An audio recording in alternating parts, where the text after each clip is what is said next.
నారాయణ గోదమ్మ కృప చేసినటువంటి ధనుర్మాస వ్రత మహోత్సవంలో 12వ పాశురం యొక్క సారాంశాన్ని తెలుసుకుందాం.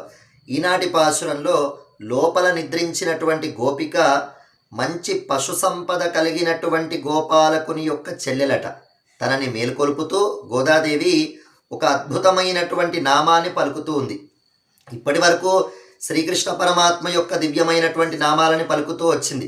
కానీ ఇక్కడ మనత్తుక్కినియానై అంటూ మనస్సుకి అత్యంత భోగ్యమైనటువంటి శ్రీరామచంద్రుని యొక్క నామాన్ని పలుకుదాము అంటూ తెలియజేస్తుంది.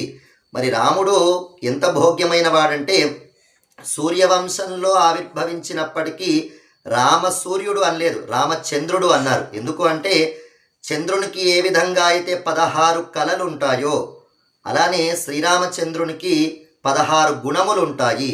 గుణవాన్ వీర్యవాన్ ధర్మజ్ఞ కృతజ్ఞ సత్యవాక్య దృఢవ్రత చారిత్ర సర్వభూతేషు హిత విద్వాన్ సమర్థ ఏకప్రియదర్శన ఆత్మవాన్ జితక్రోధ ద్యుతిమాన్ అనసూయక కస్య బిభ్యతి దేవాశ్చ అనేటువంటి 16 గుణములు కలిగినటువంటి వాడు.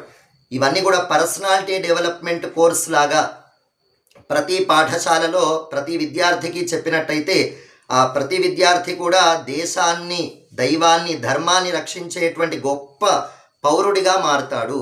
కనుక ఇటువంటి 16 గుణాలలో ఒక్క గుణాన్ని చూసుకున్న సౌశీల్యం అనేది ఒక గుణం.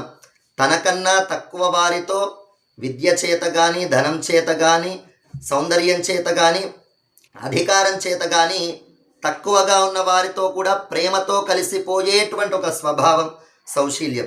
ఇలాంటి ఎన్నో గుణములు కలిగినటువంటి శ్రీరామచంద్రుడు మనత్తుక్కినియానై మనస్సుకి భోగ్యమైన వాడు అంటూ అమ్మ కీర్తన చేస్తూ లోపలున్నటువంటి గోపికని మేల్కొల్పుతూ ఉంది.